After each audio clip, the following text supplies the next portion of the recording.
You guys haven't given up a sack in three games. How did that happen? We just put a little bit more emphasis on it and went back to the basics of technique. Because sometimes you get in season and you get a little lackadaisical, so we just went back to step one, restarted, focused a lot on our hands and our feet. So it's just been clean ever since. Coach said that since USC each week has gotten better for the line, he said maybe it was tough for some fans to see against San Diego State, but that was a step forward, and every game since has been a step forward. Can you talk about that process and how different you think it is from USC game? A big thing about that is just like getting comfortable, because you can try to simulate game speed all you want in practice, but especially in the trenches when people are flying as fast as they possibly can during games, it's hard to replicate that. It takes a little bit of time to get used to it, and I feel like everyone's getting in their groove, everyone's feeling comfortable after the changes we made. Like, took a few more games to get people settled, because I know Dave moved positions and that wasn't super easy for him, but it just takes a little bit of time to settle in, and like the way we handled those games was really, really well as a unit. A lot of stuff was thrown at us and put it on our shoulders and just ran with it. How impressed are you at what Walker's doing as a true freshman, and do you feel Foster kind of trying to hunger for your job? Of course you do. I mean, they're good football players. They're very physically gifted for how old they are. That's something that stood out immediately. They're huge. My goodness, I was not that big when I came in, not even close. But yeah, I mean, that's what we build our program on, is competition all the time. So does nothing but make me a better football player every single day. So I don't mind it a bit. But yeah, Walker is holding his own. He's doing very well. He's come a long way since the first day he got here, and I'm happy to see him doing well, because it just makes us a better football team. How hard is it to adjust to different quarterbacks in the same game? The cadences must be a little bit different. The way they drop back might be a little bit different. How does that affect you guys? If I'm being completely honest, I don't even realize half the time when there's a big change, because I'm so focused on my job and what us five have to take care of up front, and we just kind of listen to what they say and go with it. Their cadences really aren't that different. Everything's very uniform in the system that we're running, so there's not a huge change or a drop off there at all. But yeah, we don't really mind who's back there. We're going to block for whoever's back there. We're going to give it everything we have, because everything begins and ends in the trenches. Because it must be kind of nice. I'm sorry. Either of them could be back there, but if we don't take care of our job, then it doesn't matter. It must be kind of nice to finish your block and see Love like 5 steps behind the secondary already. Oh yeah, that's like the best feeling. The best feeling is when you're playing at home and you make a block, like, oh yeah, there's gonna be a big hole here, and then you just hear, ah! Take a look, and he's out of there, he's gone. So it's awesome to have somebody back there who will take advantage of the little creases that you give them and be able to do something special with the ball. Has he done anything nice for the offensive line, taking you guys out to lunch, buy you some In-N-Out or something? We don't have time for that, to be completely honest.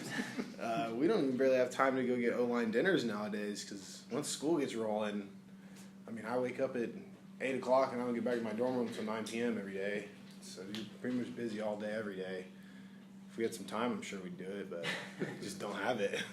What about right tackle seems like a fit for you? I mean, I'm just very comfortable. I learned a lot from last season, and I just applied it to what's going on the other side. The biggest thing for me was getting my body under control. I just wanted to go 100 miles an hour all the time, but I kind of like settled myself, especially in pass protection, in order to just feel more comfortable with my hands and my feet, and sustaining blocks. So. Is that the game slowing down, like people say? Is that the experience you're kind of I think that's a little bit of it, and then a little bit of it is just like confidence. Like your first go around, no matter what anybody says, is tough, and then your second go around is just your second. I can't even explain it. It does slow down, and it's just so different. There's nothing that can surprise you. Like, you no longer have those butterflies in your stomach. I mean, you're nervous because you're happy you get to play, but you don't have that like nervous, like, oh, what's going to happen? Like, I'm so prepared for everything that could come my way that it's no longer an issue. So, in a really tough environment in Utah, you guys, I mean, Walker had one false start very end of the third quarter. There was a delay game really early on, but with no play clock. Yeah. A really disciplined performance working between the quarterback and the line. I was wondering if the kind of the pride you can take from that, and also how you guys were able to manage that in Rice Evans. The pride comes from the preparation that we do all week. I mean, the amount of stuff we had to prepare for those guys was a lot because we knew they came off a bye and they're going to have time to, try to stop our run. It's what everybody tries to do. But, I mean, the stadium was pretty loud and we had a good plan to deal with the noise and we just executed it. Sometimes it was really loud and it was hard to hear the cadence or even see the head bob at times, but I feel like we just did what we practiced essentially. I mean, there wasn't anything super special about it. As an offensive line, how do you guys measure yourselves and measure your success week to week? Is it as simple as rushing yards and sacks allowed, or are there other factors that you guys look at and say, hey, we're getting better, or maybe we need to improve on this from week to week? I mean, the stats take care of themselves. If you just do what you're assigned, do your job, Bryce will make you right. It'll always turn out fine. In regards to like pass protection, it's just like don't let the quarterback get hit. Period. If he gets hit, it's one too many. Like end of story. Because you're always striving to be perfect. You're always striving to be better than you were the week before. And then if he doesn't get hit once, then it's like, did we let anybody anywhere close to him? That's how it always is. And then, sorry, can you repeat the second half of the question? Yeah, I mean, just how you guys, what you guys look at as far as, measuring sticks, week to week progress. And then it's things are such as like, did we handle the blitz well? Did we see what we saw all week in film come to fruition? Did we, take what adjustments we made and put it on the field? That's something that we look at every week too, because that's a tough process in the middle of the game to do. Individually, which game has been your best this year? My best? Ooh. I feel that I played very well in this Utah game, and I feel that I played very well in the Arizona State game, for sure. I'd probably say those are my two best games so far. From a line's perspective, has there been any big difference blocking for, say, Christian than there is Bryce? I mean, do you even think about it? I don't think about it. I just go, I'm just very happy there's somebody back there who will take advantage of the little opportunities we create, because that really is special, and it makes the team just so much better. You give him a little crease and that dude's going to break everybody off. He's just too fast and too powerful. No one's going to catch him. He does do things a lot like Christian sometimes, in the fact that he's good at setting up blocks. Makes us look a lot better.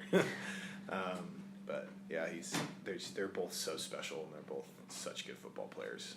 I'm just happy to have them on my team, to be honest. Aside from the true freshmen, I was wondering, some of the younger offensive linemen that fans don't get to see a lot, you get to see in practice. Anyone who's kind of stood out to you in terms of jumps in progress that they've made, whether mentally or physically? Oh goodness.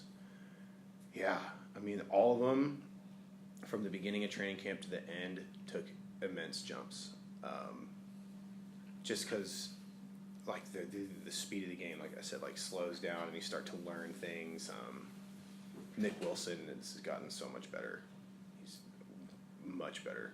He's a great ogre. He's so good at what he does. It's incredible. But even as an offensive lineman, he's gotten so much better. And so has Brandon Fanaika. Brandon Fanaika's come a long way, too. Anything else for AT? What does the AT stand for, though? Austin Todd. It's my first name and my middle name. Thank you. Thanks, AT. Thanks, of course. AT. That's awesome.